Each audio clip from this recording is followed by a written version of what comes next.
Olá, meus amigos, sejam bem-vindos a mais um episódio aqui do Saúde e Direito Podcast. Hoje com um convidado muito especial, foi o meu primeiro convidado aqui do podcast, mas a gente só conseguiu organizar nossa agenda hoje.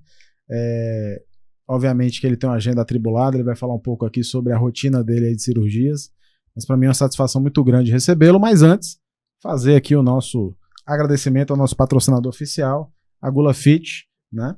E, obviamente, também já apresentar a linha de produtos deles aqui. A gente tem o nosso kombucha, que a gente está sempre com a gente aqui no nosso episódio, e também eu que sou fã do doce de leite, zero adição de açúcar. Eu fico fazendo aquelas misturebas horríveis com whey protein, então isso aqui mata bastante à vontade. Luiz Sampaio, muito obrigado pela sua participação aqui no nosso episódio. Já começar aqui lhe agradecendo a sua presença e também um pequeno mimo aqui no nosso escritório da Cardoso Advocacia, que é quem faz este podcast acontecer. E também, eu sei que você não é muito de doce, mas você vai me dar a chance aqui. Esse é fit, você pode comer. Você já vai voltar para casa agora obrigado, comendo ele. Muito obrigado pela sua presença aqui mais uma vez. Primeiro, pedir desculpa pra gente não conseguir vir antes. Que é isso. A gente tentou alinhar alguns horários aí, mas não deu certo, que era pra ser hoje. Então, exatamente. Eu formei em 2005, já tem um tempinho aí já. E fiz cirurgia geral ainda aqui em Salvador. Depois fiquei um ano aqui ainda no serviço militar obrigatório na Marinha. Eu acabei até depois postergando esse trabalho quando voltei. Mas um ano depois desse serviço obrigatório, eu fui fazer minha subespecialidade, que foi de aparelho digestivo. E aí eu fiz em Minas, na UFMG. Foi realmente um período muito bacana, assim. O serviço lá é muito bom, né? E voltei para cá meio sem muita perspectiva de onde trabalhar, né? O mercado ainda era melhor do que hoje, mas eu não tinha nem, como eu estava fora, eu não tinha muito contato ainda aqui. E no que voltei, acabei voltando também para a Marinha, fazendo minha especialidade na endoscopia digestiva, que eu também sou endoscopista.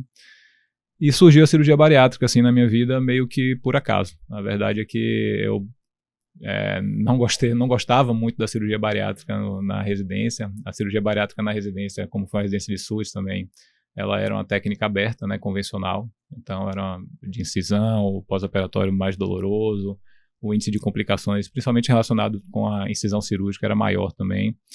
E não era minha escolha primária não trabalhar com cirurgia bariátrica, mas por um amigo em comum eu fui apresentado a Fabrício Messias, que é meu parceiro, meu amigo, meu irmão. Até hoje a gente trabalha junto aí se vão 14, 13 anos trabalhando com cirurgia bariátrica. Comecei basicamente ajudando ele. Ele na época, como até hoje, trabalha em Itabuna. E ele precisava trazer alguns pacientes aqui para Salvador, né? O plano de saúde estadual, o Planserv, só autoriza as cirurgias aqui na capital.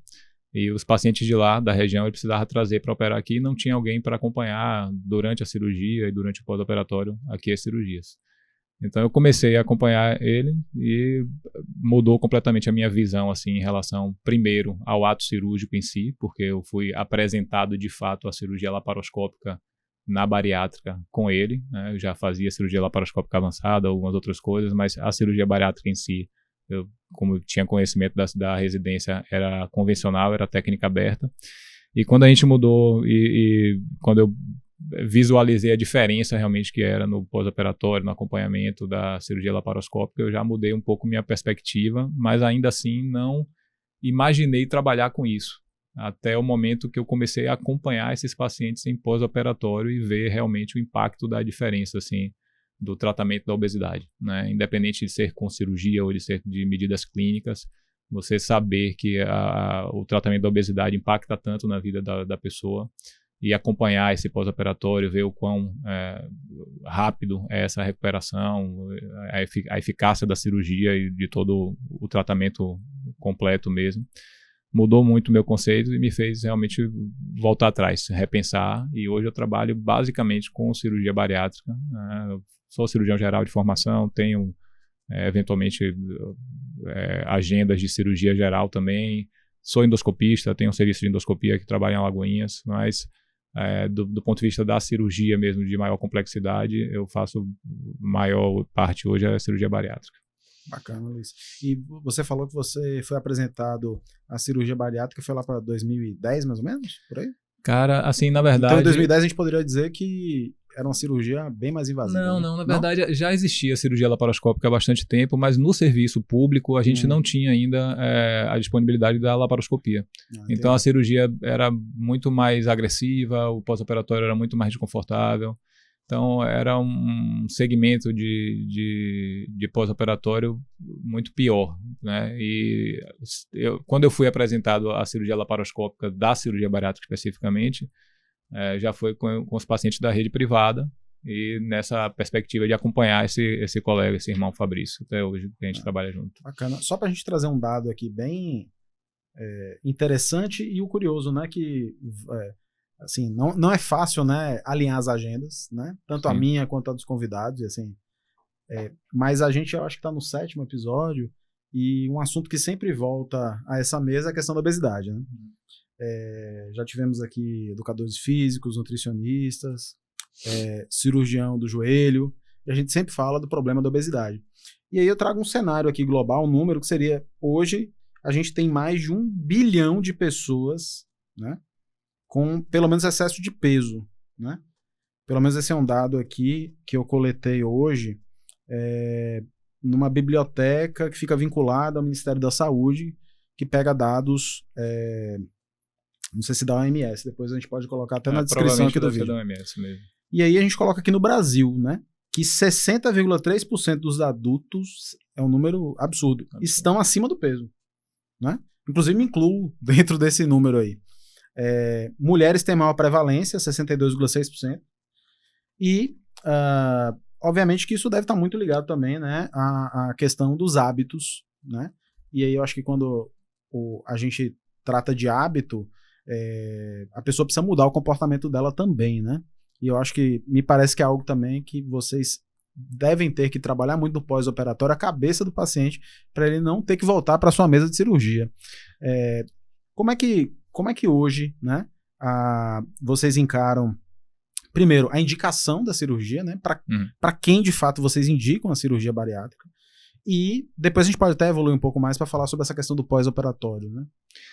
Na verdade, a tendência, infelizmente, é piorar, viu? Esses dados aí, a gente sabe que a gente vive uma pandemia de obesidade mesmo, né, mundial. E a tendência, infelizmente, é piorar. A gente vem numa crescente em relação a esses números e a perspectiva, a gente não enxerga uma melhora a médio e longo prazo, infelizmente, né? E só um dado também estatístico que você vai assustar talvez um pouquinho, é que a gente opera hoje menos de 1% dos pacientes que têm indicação cirúrgica, né? Então, assim, os números da cirurgia ainda são... Muita gente acredita que talvez haja algum grau de superindicação, né? Mas é o contrário. A gente opera menos de 1% dos pacientes que teriam indicação de fazer cirurgia. E quem é esse paciente que tem indicação de fazer cirurgia? É o paciente que responde muito mal ao tratamento clínico, né? A gente tem um dos formatos de mensurar o grau da obesidade, é o índice de massa corporal, o IMC, e é através dele hoje que a gente indica a cirurgia ou não. Pacientes que têm o IMC acima de 35, ele já é um paciente que tem uma resposta muito ruim ao tratamento clínico, mesmo os melhores tratamentos clínicos de hoje em dia, que a gente tem que atribuir realmente uma melhora muito significativa às novas medicações, mas mesmo com o uso delas, a resposta ainda é muito ruim, a resposta principalmente de manutenção a médio prazo, médio e longo prazo. Então, às vezes ele tem uma resposta satisfatória na fase inicial, mas que não se mantém. Sobre a questão da modificação do estilo de vida ser implementada somente no pós-operatório, durante o tratamento para evitar, na verdade a gente começa isso desde antes da cirurgia. No primeira consulta, no primeiro contato. E, para falar a verdade, a gente, na verdade, só indica a cirurgia quando o paciente já tem estabelecido algum grau de mudança de hábito de vida. Até aproveitando isso aí, Luiz, vamos imaginar, o cara chegou hoje lá para sua primeira consulta, então você não vai operar ele daqui a 15 dias, por exemplo, né? Como é que funcionaria isso? É diferente. Em relação à indicação, deixa eu só complementar essa informação, porque eu falei que acima de 35 a gente começa a pensar na indicação, porque a indicação se faz acima de 35 de índice de massa corporal nos pacientes que têm comorbidades associadas à obesidade. E os pacientes que têm o MC acima de 40, esses sim, a gente já indicaria a cirurgia, independente de ter comorbidade associada ou não. Existe um grupo específico de pacientes que a gente hoje indica uma cirurgia que modifica a nomenclatura da cirurgia, mas a técnica cirúrgica é praticamente a mesma, que é a cirurgia metabólica, que talvez até do ponto de vista legal e de direito a gente tenha mais demandas nesse sentido, porque é relativamente nova, de 2017, a portaria, e que advoga que você pode indicar a cirurgia a partir de 30 de IMC para pacientes que têm diabetes com alguns critérios bem específicos, né? Ele tem que ter indicação por mais de um endocrinologista, tem que ser um diabetes de difícil controle e com pouco tempo de diabetes, né? Que ainda existam células pancreáticas capazes de gerar insulina e tal, então tem que ter todo um estudo prévio, mas existe essa indicação mais recente de fazer a cirurgia também. E tendo essa possibilidade, talvez um pouco mais de dificuldade de lidar com as burocracias da autorização cirúrgica, né? Então, nessa primeira consulta, normalmente, voltando, a gente vai avaliar primeiro se o paciente tem esse perfil de indicação, explicar para ele qual é o perfil de indicação do paciente que vai submeter à cirurgia bariátrica e fazer um preparo tanto de avaliação do estado geral de saúde, como encaminhamento para os profissionais da equipe multidisciplinar. Porque a obesidade ela é uma doença multifatorial sempre, né? Não existe um único fator que vá associar a obesidade. Então, a gente precisa tratar como um todo, de fato. E existe um tripé de tratamento clínico que é tão importante que a gente só pode indicar a cirurgia se tiver passado por esses 3 profissionais, que é o psicólogo, o nutricionista e o endocrinologista. Se ele não passar por esses 3 profissionais, se não tiver um relatório dos 3, colocando lá que ele está apto a fazer a cirurgia, realmente é o momento de indicação de utilizar essa ferramenta cirúrgica para o tratamento, para complementar o tratamento, a gente não consegue nem solicitar o convênio, o plano de saúde e a autorização para a cirurgia. Então, ele vem normalmente no primeiro passo de consulta com a gente para saber se é elegível para a cirurgia e a gente devolve ele, digamos assim, para iniciar um processo de acompanhamento clínico no mínimo com esses 3 profissionais, mas normalmente eles acabam solicitando avaliações de outros profissionais, dependendo das patologias associadas que tenham. Então, eventualmente, ele precisa de uma avaliação com um fisioterapeuta, com fono, reavaliar a questão de mastigação, de dentição, pneumologista, se tiver alguma patologia pulmonar. Então, assim, vai passar por toda essa triagem, essa avaliação e iniciar os exames também que vão avaliar como está o estado de saúde geral e, eventualmente, servir como pré-operatório para a cirurgia. Nos retornos, quando ele volta, aí a gente vai começar a discutir a questão da técnica cirúrgica, que também não é uma definição que a gente faz de imediato, né? Existem hoje 5 técnicas cirúrgicas aprovadas, né, pela Sociedade de Cirurgia Bariátrica e Metabólica Brasileira, mas basicamente a gente utiliza 2, que é a cirurgia do bypass gastro-jejunal e a gastrectomia vertical. E aí a gente pode falar mais para frente a respeito das características de cada uma delas, mas normalmente nessa primeira consulta a gente vai abordar isso, a questão de definir se o paciente realmente é elegível para a cirurgia, orientar sobre a forma de conduzir esse pré-operatório, que é diferente de uma cirurgia mais tradicional, entre aspas, de vesícula, de hérnia, que o paciente chega, você solicita o pré-operatório e encaminha ele já para fazer a cirurgia. Já, eventualmente, dependendo, você já até solicita o procedimento para o convênio e vai aguardar só ele trazer os exames para poder comprovar tudo direitinho, avaliar o estado clínico e agendar o procedimento quando estiver autorizado. Na cirurgia bariátrica, esse caminho é um pouco mais longo. Em média, a gente tem aí em torno de 45 dias para que a gente sabe que o paciente normalmente leva para ficar completamente com os exames e com as avaliações em dia. E aí, só depois disso que a gente pode solicitar o procedimento para o plano de saúde, que você deve saber, são 21 dias úteis depois que a gente dá entrada no pedido do processo que ele tem para uma cirurgia eletiva. A cirurgia bariátrica é sempre uma cirurgia eletiva, né? Não é nunca uma cirurgia de urgência. Não, bacana. E em relação a esses 2 procedimentos, não 2 procedimentos, mas as 2 técnicas, né? Que são mais usadas hoje, o que difere utilizar uma e a outra, e se existe alguma mudança para o dia a dia do paciente em razão de escolher um ou outro?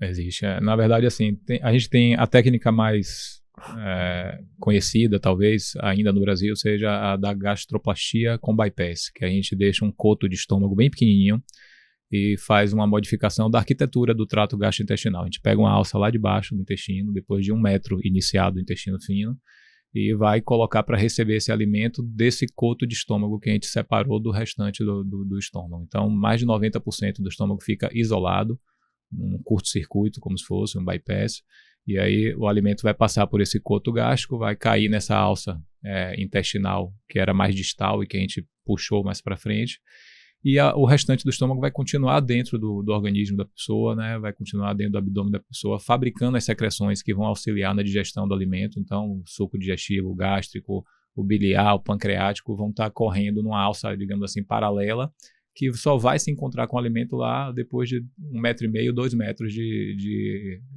intestino corrido. Então, você diminui muito a absorção de alguns nutrientes também. Além de ter uma redução do tamanho do estômago, você diminui muito a absorção de alguns nutrientes. É uma técnica que ainda no Brasil é quase semelhante à da gastrectomia vertical, que é o sleeve, mas que no restante do mundo, hoje em dia, gira em torno de 30% das cirurgias feitas, né? A imensa maioria dos outros locais, Europa, Estados Unidos, a cirurgia mais feita hoje em dia é a gastrectomia vertical, em torno de 70% das cirurgias.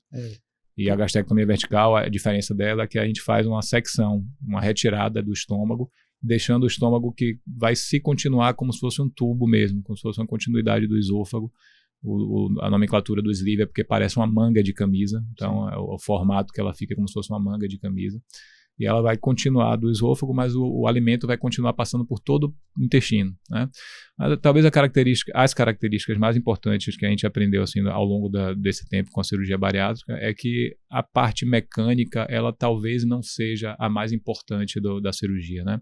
As alterações hormonais que ela estabelece com a redução dos hormônios do apetite, com o aumento da manifestação dos hormônios de saciedade. Então, essas alterações hormonais hoje nos parece que é muito mais importante do que a alteração mecânica. Então, isso faz com que cirurgias que mecanicamente têm um impacto menor, como o sleeve, tenham um resultado de perda de peso semelhante, equivalente ao do bypass, que você tira a absorção. Só que o bypass é uma excelente técnica, especialmente para 2 perfis de paciente, né? O paciente com doença do refluxo grave, que é a parte do estômago que fabrica a acidez gástrica, fica mais distal no antro. E a gente, quando deixa o cotozinho do estômago bem pequenininho, ele praticamente não tem acidez nenhuma para retornar. E aí você melhora muito a doença do refluxo desse paciente, você acaba tratando também, quando é uma doença que é de difícil tratamento clínico, a cirurgia acaba atuando nesse sentido. E para o perfil do paciente com diabetes, ele tem um potencial metabólico assim, de controle do diabetes também mais efetivo do que a gastrectomia vertical. Não é para todo o perfil de paciente diabético, mas para alguns. Então a gente tem que estudar também, tem que avaliar alguns hormônios. E aí, se ele tiver um perfil realmente de resposta melhor metabólica, talvez o bypass para esse paciente seja mais indicado. Você falou Isso é o que eu encontrei na internet sobre. Quando a gente pergunta para a Siri, ela nunca responde, né? Ela sempre pega. Isso já aconteceu com o ministro do STF. Aqui. Isso já aconteceu com o ministro do STF numa sessão. Mas uma coisa interessante, enquanto eu lecionava ainda, eu lecionei até 2019, e eu lembro que uma aluna chegou para mim assim, depois da aula, falou: professor, eu queria conversar com você. Eu falei: não, tudo bem. Ela falou assim: professor, eu vou te contar um negócio aqui que talvez você não acredite, mas eu peço que você pesquise no Google depois, pra você não achar que é migué meu. Eu fiz uma cirurgia bariátrica, e eu tenho muita dificuldade, desde então, de conseguir absorver conhecimento. Diz ela que a memória dela piorou bastante, enfim. E eu lembro que na época eu cheguei a pesquisar alguma coisa no Google e realmente me parece que, como você falou, né, você vai ter uma diminuição na absorção de alguns nutrientes.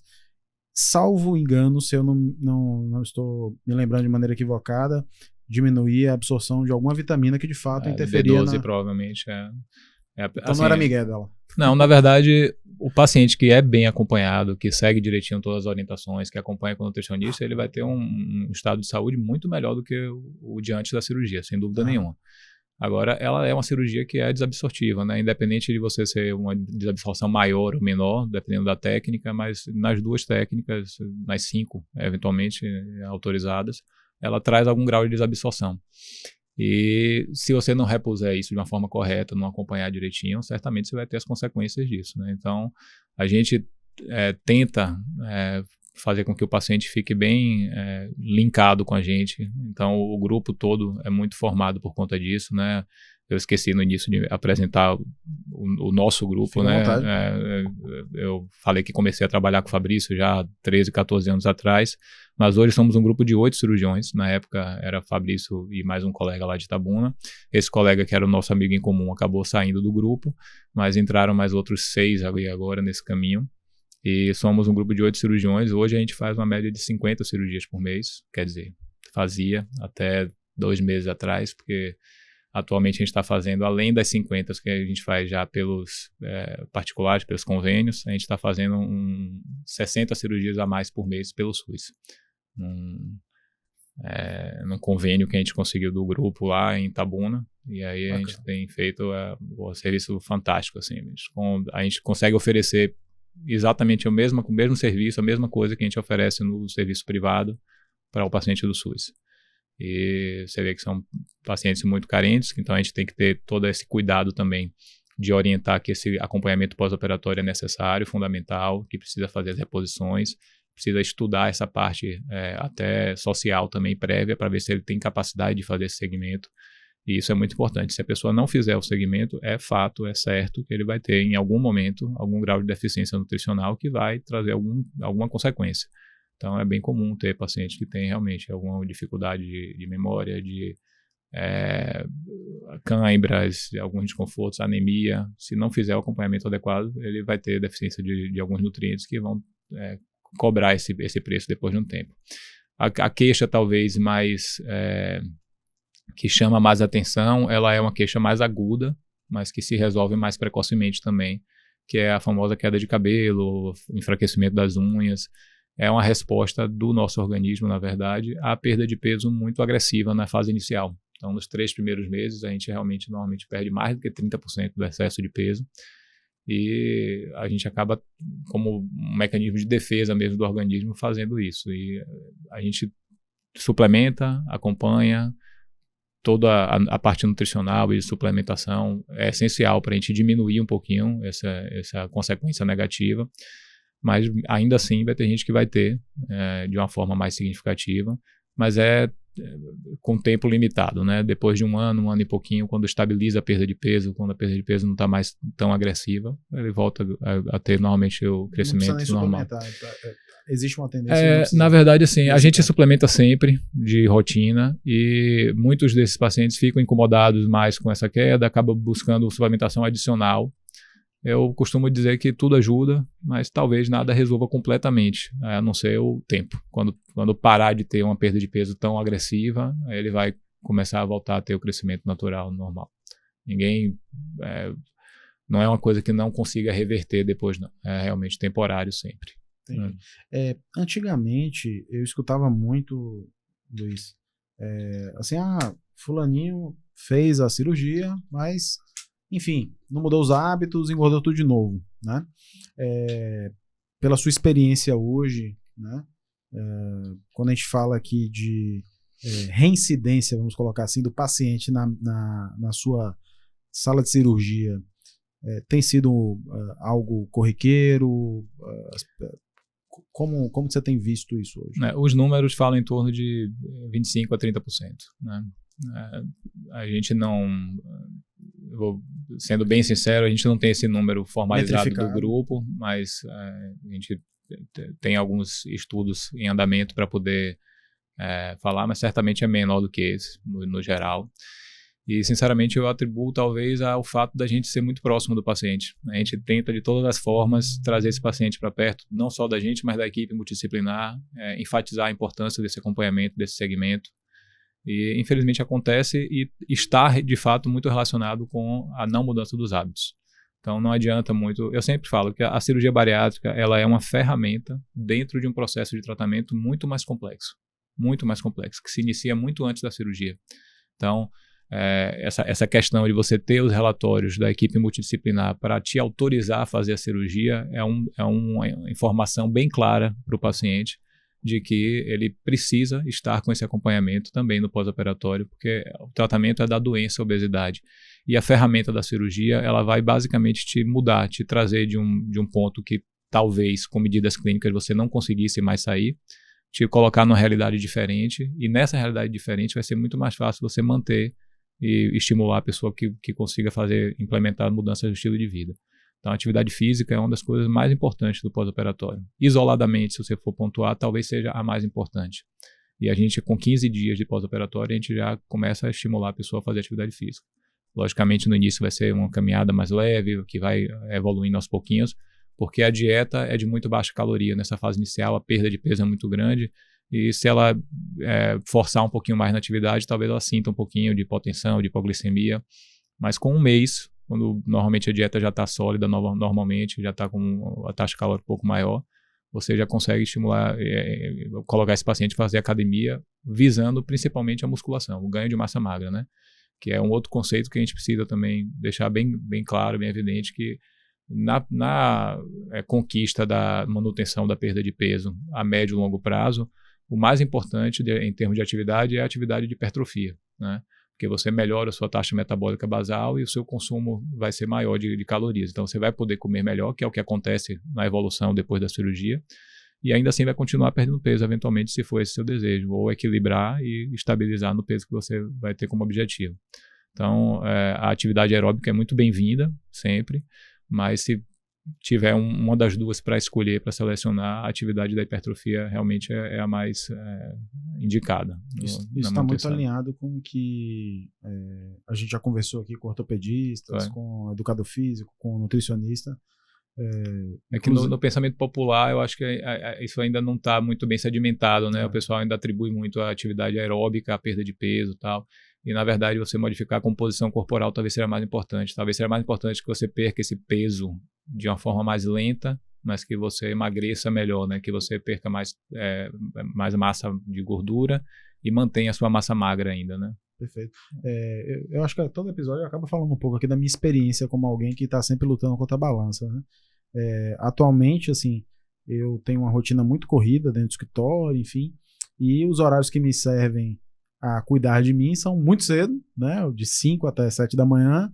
E aí, assim, tenho uma filha de 2 anos e 6 meses, que deve ser o caso de muita gente que está escutando a gente aqui. Você tem 2 filhos, por exemplo, você passou por essa fase, que você acaba encaixando quando dá, né? Tentando achar esse espaço para cuidar de si. E aí, assim, eu odiava malhar meio-dia. Só que aí minha filha começou a acordar de madrugada, eu comecei a ter que malhar meio-dia também. Então, como eu moro muito perto do trabalho, eu comecei a entender que eu preciso dar prioridade a isso. E nesses últimos aí 4 meses, eu tô com acompanhamento e tô perdendo peso muito devagar, mas tô perdendo peso também sempre pensando na musculação e, inclusive, num aeróbico de baixa intensidade. Curioso, no ano passado eu corri muito. Eu participava de clube de corrida, corria pra caramba e o peso não vinha. Não tinha um reflexo tão grande na balança. E hoje é um pouco contraintuitivo isso, né? Eu vou pra academia, malho, faço caminhada e as minhas roupas estão diminuindo, né, a numeração, mas é contraintuitivo, porque a lógica, como você bem pontuou aí, seria, bom, vamos fazer o mais intenso possível, vamos correr, porque correr que seca, enfim. Uma forma bacana de você acompanhar isso é com a bioimpedanciometria, né? Então é uma avaliação que você consegue ver como é que está a sua composição corporal, como é que está o seu percentual de massa magra, e isso te dá talvez uma perspectiva melhor no acompanhamento. A gente sempre faz no pré-operatório, não como um dado que vai impactar diretamente assim, na decisão cirúrgica, nada, mas como forma de fazer um segmento depois. Então... esse lance de acompanhar um número, né? Eu acho que é muito importante, assim, tipo, no mundo dos negócios, né? Quanto mais longe você tá de olhar um número, melhor vai ser a sua percepção sobre ele. Então, assim, você vai passar suas férias, você vai cometer suas extravagâncias, você não vai pesar, e aí certamente você fala, não, engordei 2 quilos, você engordou 4.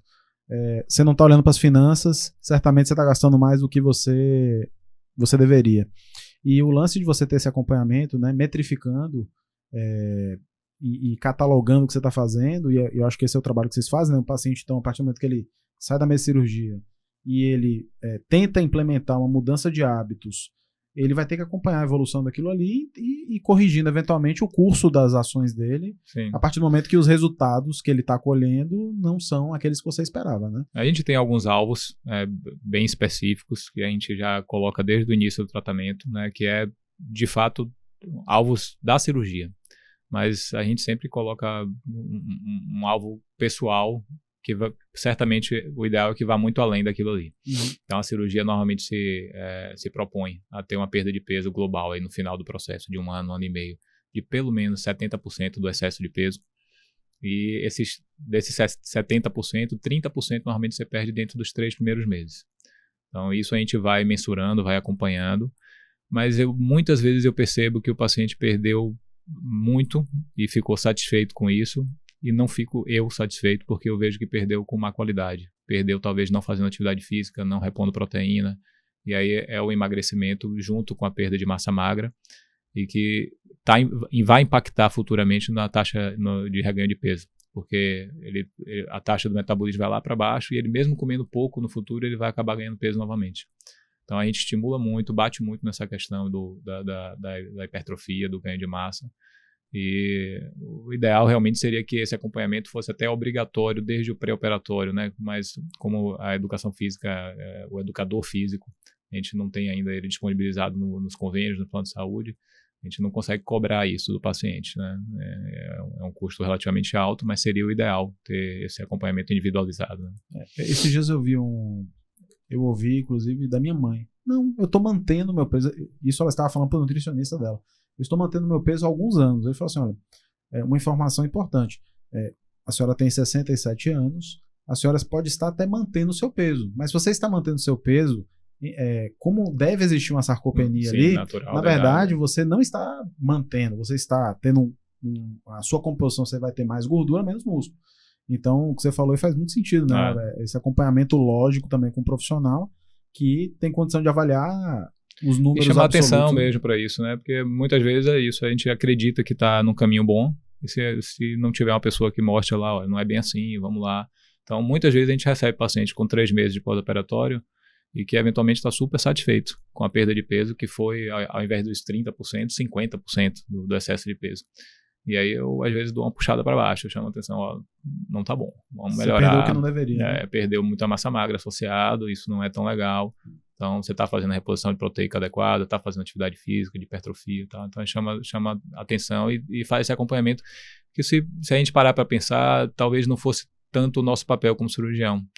Mas é aquilo que eu estou falando, que talvez seja um diferencial do nosso grupo. A gente tenta fazer abordar esse paciente e acolher esse paciente de uma forma que ele consiga se manter próximo de todo mundo. Como às vezes é difícil ele manter com todos os profissionais, conosco, pelo menos, a gente tem uma facilidade maior de manter. A estatística geral de acompanhamento, depois de um ano, é de 30% somente dos pacientes, né? E certamente a gente tem muito mais do que isso, não tenho a menor dúvida. A gente recebeu uma pessoa aqui, um convidado, que ele estava com obesidade grau 2, ele perdeu 32 quilos, sem intervenção cirúrgica, né, com mudança de hábitos. E uma coisa que ele fala, né, assim, o obeso, assim como o viciado em droga, ele vai ser obeso pro resto da vida. Ele pode estar ali esteticamente magro, né, mas eu acho que o fato de você ter alguém puxando sua orelha, ou eventualmente indicando que, olha, você pode achar que está no caminho certo ou não, é importante, porque ele tendo contato com esse dado, ele obviamente pode criar um nível de alerta na mente dele maior para não sair do caminho, né? Então, assim, realmente é muito fácil você desviar do caminho. Basta 2, 3 dias ali de muita extravagância e aí você vai acostumando com aquilo. E a gente sabe que hoje, assim, tem bastante estudo comprovando que a influência genética é muito importante, né, na questão da obesidade. Então, pessoas, certamente você deve ver isso com muita facilidade, pessoas que se alimentam e têm um estilo de vida semelhante vão ganhar ou perder peso de uma forma bem diferente, bem distinta. Então, se a gente não estiver acompanhando e orientando, e o nosso segmento, por exemplo, da parte cirúrgica é para o resto da vida, logicamente, depois de um certo tempo a gente faz um segmento bem mais frouxo, né? A cada ano, pelo menos, a pessoa voltar, mas eu tenho um paciente que operou há 15 anos, há 14 anos e continua acompanhando anualmente com a gente do grupo. E esse segmento tem muito essa função de você continuar mostrando as metas, se teve algum tipo de ganho, se teve algum tipo de perda, como é que está o acompanhamento, como é que está a rotina de vida dessa pessoa. A gente normalmente faz essa avaliação toda, né? Parece estranho um cirurgião no retorno de 10 anos de cirurgia, você está lá perguntando, você está fazendo atividade física quantas vezes por dia, por semana? Você está se alimentando com o quê? Você está suplementando com o quê?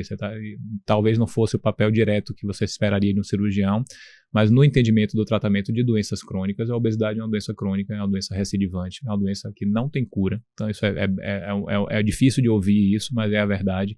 Ela é uma doença como a diabetes, como a hipertensão, que a gente não pode dizer que a pessoa curou. Ela pode dizer que ela está com bom controle. Então, assim, o ideal é que ele esteja com bom controle, mas esteja sempre acompanhado, seguindo. Uma questão da recidiva, que muita gente eventualmente pensa, é nas novas terapêuticas, depois que a pessoa volta a ganhar peso, né? Talvez seja um tema interessante para a gente tratar também, porque muito paciente que voltou a ganhar peso, que está dentro desses 20%, volta imaginando que uma nova cirurgia vai ter o mesmo efeito que tinha antes. E infelizmente não é a verdade, né? A gente até tem alguns procedimentos que a gente pode indicar para alguns pacientes especificamente que tiveram reganho, mas ele tem que estar sempre associado com um retorno a uma equipe multidisciplinar acompanhando, a uma mudança do estilo de vida, porque se for somente o procedimento, está fadado a ter o mesmo insucesso, e eventualmente até perder peso por um período de tempo, mas voltar a ganhar de novo depois.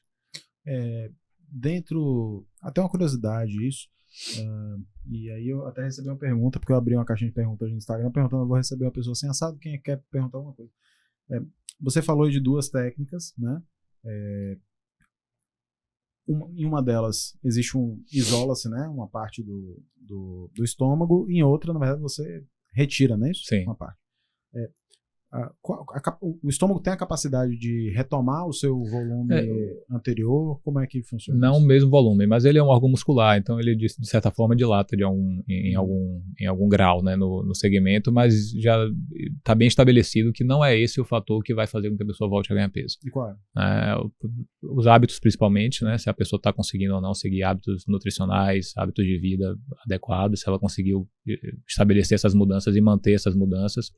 E algumas questões técnicas, por exemplo, no bypass gastrointestinal. Antigamente a gente pensava que a dilatação desse pouchzinho, desse cotozinho gástrico, fosse o fator mais importante eventualmente no reganho de peso. E hoje a gente sabe que não é. Talvez o que impacta mais seja a junção desse estômago com o intestino fino, que a gente leva lá para cima. A gente normalmente faz uma anastomose, que é essa junção dessas duas estruturas, calibrada, né? Ela deve estar ali em torno de 1,4 centímetros. A gente consegue mensurar isso através de umas sondinhas que a gente passa na hora da cirurgia e consegue medir direitinho o tamanho. E, eventualmente, numa anastomose que esteja um pouco mais alargada, o alimento desce um pouco mais rápido, evidentemente associado a estar com um hábito alimentar ruim e tudo isso, ele acaba tendo um risco maior de voltar a ganhar peso. E a gente pode atuar eventualmente nisso, no fechamento dessa anastomose. Existem técnicas, inclusive endoscópicas, menos invasivas, que a gente consegue fazer. Mas, de novo, a gente indicar isso, pensando em tratar um reganho de peso, a gente só deve fazer se o paciente voltou realmente a ter todo o acompanhamento, estabeleceu as mudanças do estilo de vida que são indicadas, tudo isso, aí a gente complementa com isso. A ferramenta da cirurgia, qualquer ferramenta intervencionista, endoscópica, cirúrgica, ela vai estar sempre associada com essas outras questões, né, que são mais importantes, assim, são fundamentais, na verdade. Bacana. Vamos falar um pouco da cirurgia, na verdade do pós-cirúrgico, né? O paciente, você falou aí, com 15 dias já começa a pensar em estimular ele a fazer uma atividade física. Como normalmente é o pós-cirúrgico? Ele fica quanto tempo sem comer depois da cirurgia? Na verdade, se alimentar com líquido, enfim, se você puder falar um pouco mais pra gente. Pronto, vamos lá. Então, assim, foi uma das coisas que eu falei que impactou muito para eu decidir, né, trabalhar com a cirurgia bariátrica, foi ver a mudança da videolaparoscopia no tratamento cirúrgico da obesidade, né? A cirurgia convencional realmente tem um pós-operatório muito mais difícil para o paciente e até para a gente, para os cirurgiões, para os médicos, porque o segmento requer muito mais cuidados, muito mais atenção. Na cirurgia laparoscópica, hoje a gente faz a cirurgia normalmente em torno de 1 hora, que antigamente era uma cirurgia que demorava às vezes 3 horas, 3 horas e meia. E o paciente com 3 horas, normalmente depois da cirurgia, ele já está no quarto, já está começando a caminhar com o fisioterapeuta e já está liberado para fazer o início da dieta líquida. Então, ele já, com 3 a 6 horas depois da cirurgia, ele já está saindo da cama, deambulando precocemente, para evitar justamente uma das complicações principais clínicas de qualquer paciente obeso que faz um procedimento cirúrgico, que é o tromboembolismo venoso, né? Normalmente é a trombose que dá na perna e que eventualmente pode ir para o pulmão. Hoje o que traz o risco de complicação clínica mais importante, e a gente toma uma série de medidas para evitar que isso aconteça. Uma delas é a deambulação precoce, é caminhar precocemente no pós-operatório. A outra é o tempo cirúrgico, a gente fazer uma cirurgia no tempo cirúrgico mais curto, logicamente seguindo todos os cuidados que devem ser tomados na cirurgia, mas isso também impacta em reduzir o risco de tromboembolismo. A gente utiliza meias elásticas de média compressão, que vai usar durante os 15 dias subsequentes à cirurgia, faz fisioterapia respiratória, motora, então tudo isso é estimulado desde antes da cirurgia, a gente orienta no pré-operatório, faz no pós também ativamente, né, essa orientação, e acompanha nos segmentos ambulatoriais, né, para poder seguir direitinho. Então tudo isso impacta em reduzir. A cirurgia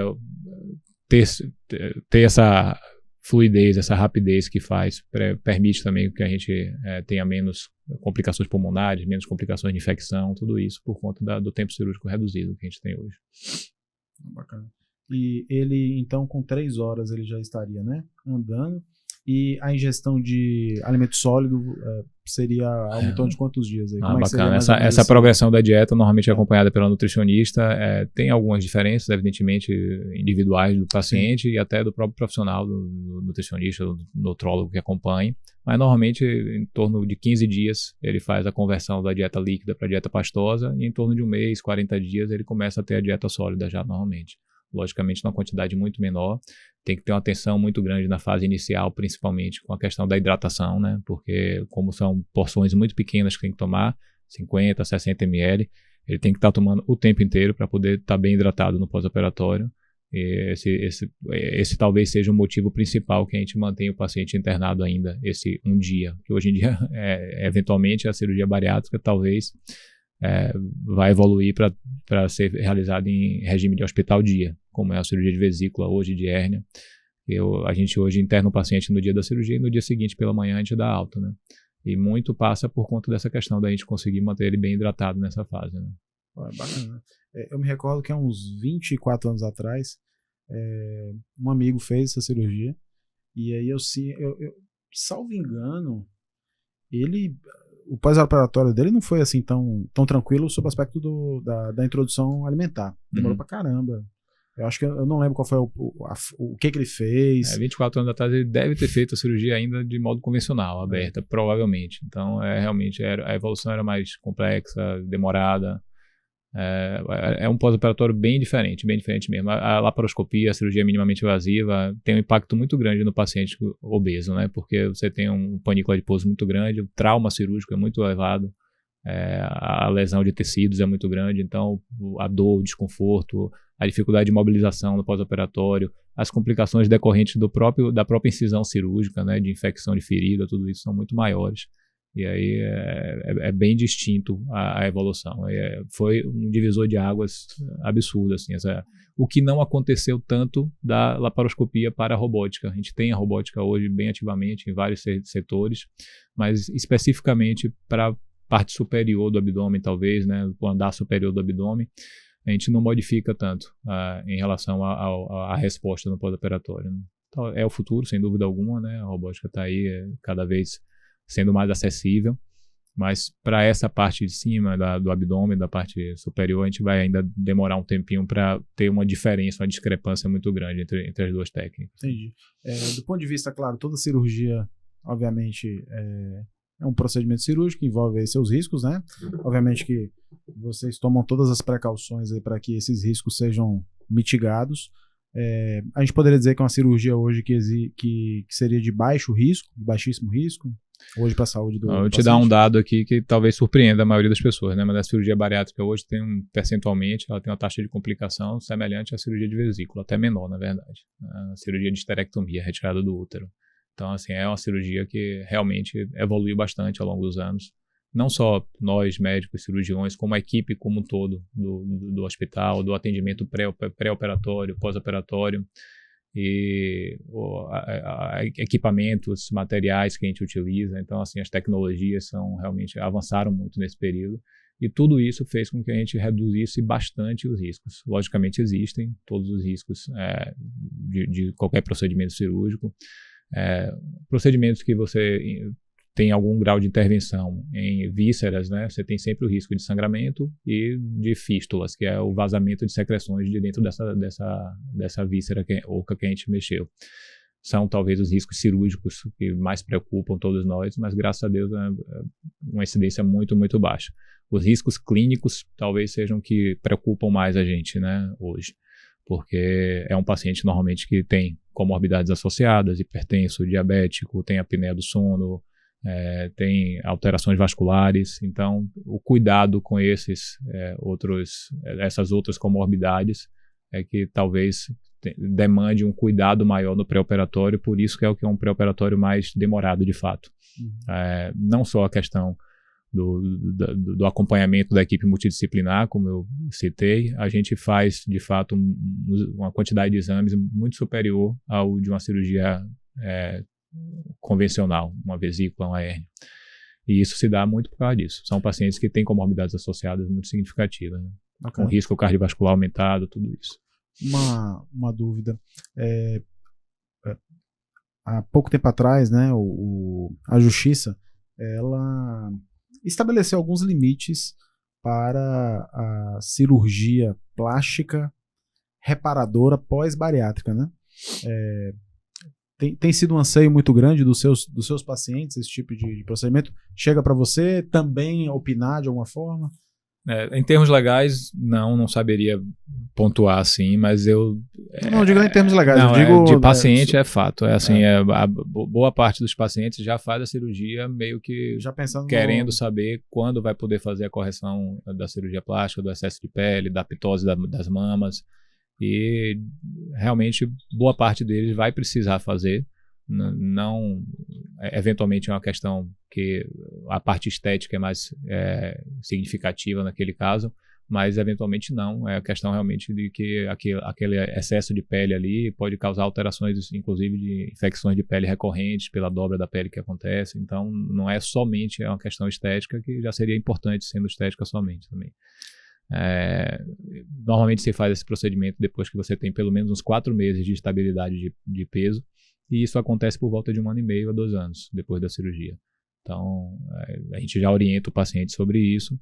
A gente sabe que os convênios normalmente autorizam as cirurgias da abdominoplastia e da mama, mas eventualmente tem pacientes que precisam também tirar excesso de pele no braço, na perna, e recorrem aí eventualmente a autorizações pontuais, né, ou eventualmente judiciais, para poder conseguir. Aí dando o meu pitaco, a parte do direito aqui, né, do saúde e direito, basicamente assim, você tem a necessidade clínica de fazer a cirurgia, é o que a gente chama de reparadora, né, não é uma cirurgia estética. Obviamente o plano não tem obrigação nenhuma de custear uma cirurgia estética, mas havendo, como você bem pontuou aí, a necessidade de fazer uma cirurgia reparadora, porque aquele excesso de pele ele vai, de fato, causar algum tipo de problema à saúde do paciente, ali entraria, vamos colocar assim, né, onde está dentro do campo de atuação do plano de saúde. O plano de saúde deveria ali cobrir. Claro que litígio judicial envolvendo esses aspectos relacionados à saúde é uma coisa que existe há muitos anos, vai continuar existindo, e a gente está aqui para poder, obviamente, equilibrar essa relação, uma coisa que eu digo muito. Eu não sou contra plano de saúde, eu estou aqui apenas para equilibrar essa relação.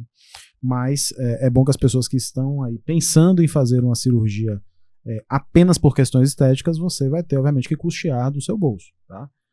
E, obviamente, quem vai dizer se você tem ou não indicação para tanto é o seu médico, não é a sua opinião, né, pessoal sobre a indicação da cirurgia. O que eu vejo é que, na verdade, os protocolos eles são generalistas, né? Então, eventualmente, você entende que um excesso de pele num braço ou numa perna não seja incapacitante para a maioria das pessoas, em termos de trabalho, mas para um ou outro pode ser, Sim. dependendo da atividade que a pessoa exerça. Então, eventualmente são procedimentos que deveriam, sim, ser cobertos. E aí, aquela exceção que você tem, às vezes, que buscar um recurso mesmo, Exato. buscar uma ajuda para poder conversar com o convênio e definirem a melhor alternativa. Aí. Exato. Luiz, para quem está pensando, para quem está ouvindo a gente aí e hoje enfrenta o problema da obesidade, eventualmente já tentou ali fazer sua atividade física, sua dieta da lua, do abacaxi, enfim, e de fato não conseguiu, né, reduzir o seu peso e está pensando em fazer a bariátrica, qual conselho você daria para essa pessoa para ela tomar uma atitude amanhã, né? Bom, eu acho que o conselho principal é o que eu falo sempre na primeira consulta, né? Eu falo que a pessoa não deve pensar na cirurgia bariátrica. Ninguém vai lá para fazer a cirurgia bariátrica somente. Ela está indo lá para tratar a obesidade. A cirurgia bariátrica é uma ferramenta que a gente pode ou não lançar mão dentro do tratamento da obesidade. Então, o tratamento da obesidade, ele sempre será multidisciplinar, né? Ela precisa encontrar uma equipe que a acompanhe, que habitualmente vai ter pelo menos um psicólogo ou psiquiatra associado, um nutricionista ou nutrólogo associado e um endocrinologista. E no decorrer desse acompanhamento, desse segmento, a gente pode lançar mão de ferramentas intervencionistas, endoscópicas, cirúrgicas, para poder ajudar no tratamento.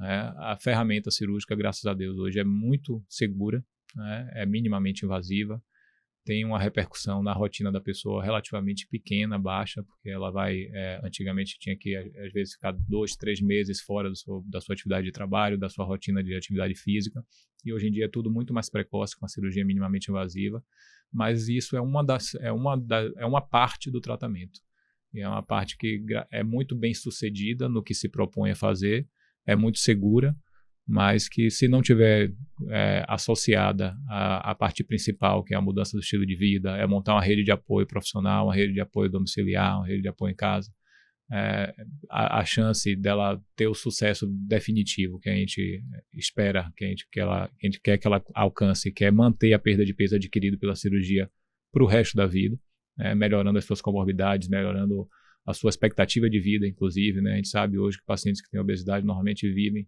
em torno de 4 a 5 anos a menos do que pacientes que não têm obesidade. Então, você está falando aí de pelo menos 5% a mais de expectativa de vida, fora a qualidade de vida, perdendo, deixando de ter as comorbidades que se associam à obesidade, que são bastante. Né? Bacana. Filipão, tem alguma pergunta aí? Sua, pessoal? Não? Tranquilo? Meu amigo, só tenho a lhe agradecer, pô, nem o tempo voou aqui, já foi Já tem uma hora? Já tem 1h e pouco aí no episódio. Passou rápido mesmo. Passou rápido. Se a gente tivesse, obviamente, tomando aqui um Guaraná Zero, ia passar um pouquinho mais devagar ainda. Mas queria agradecer, né, sua presença aqui. Eu acho que uma quantidade absurda de conteúdo que certamente virarão bons cortes depois para quem nos segue. Tenho certeza que se você que está do outro lado conhece alguém que está pensando em fazer a cirurgia ou que está enfrentando, né, a obesidade um pouco desorientado ainda, né, te convido já a seguir Dr. Luiz. O link do perfil lá no Instagram vai estar aqui na descrição do vídeo, tá? E, bom, é isso. Se você quiser deixar alguma mensagem final para a galera que está nos assistindo aí, fica à vontade. E mais uma vez, meu agradecimento aí pela sua presença. Eu que queria agradecer, na verdade. De novo, pedir desculpa pela demora para a gente conseguir agendar aí. Mas foi bacana, passou realmente rápido. Acho que como eu citei antes, é uma pandemia de obesidade. A gente precisa abrir o olho para isso, tratar, modificar nossos hábitos de vida, de alimentação. E independente de ser com cirurgia, a questão das mudanças dos hábitos, a gente tem que passar isso, a gente que está com filho agora pequeno, tem que passar isso desde dessa geração nova para que eles realmente não entrem nessa mesma pandemia que nossa geração entrou. Não, eu acho que isso que você falou é importantíssimo. Eu acho que quando você tem um filho, engraçado, né? Eu enfrentei uma infância gordinho e eu sou o primeiro a dizer que não vai comer doce. Eu falo, você comeu doce, mas justamente por isso. Eu sei o que eu enfrento hoje, né? Então, de fato, virar um exemplo pro filho, eu acho que é um motivo suficiente pra gente mudar Se o cuidar, nosso comportamento. sim, com certeza. A gente tem muito paciente que vai lá pensando nisso. Bacana. Eu tô com um filho de 2 anos, de 3 anos, eu tô percebendo que eu não tô conseguindo acompanhar ele, não tô conseguindo brincar com ele, e eu tô com medo de eventualmente não conseguir seguir ele no decorrer da vida. Então eu quero mudar, quero acompanhar, quero tratar a minha obesidade, e aí eventualmente, se tiver indicação, lançar mão ou não da cirurgia. Pô, massa. Você que tem filho, que tá nessa situação, bora mudar. Meu amigo, mais uma vez, muito Valeu, obrigado. Ivan. Tamo junto. Até a próxima. E você não deixe de seguir o nosso canal, enviar esse episódio para aquele seu amigo que tá passando por esse momento. E até a próxima, Filipão. Mais uma vez, obrigado. Valeu.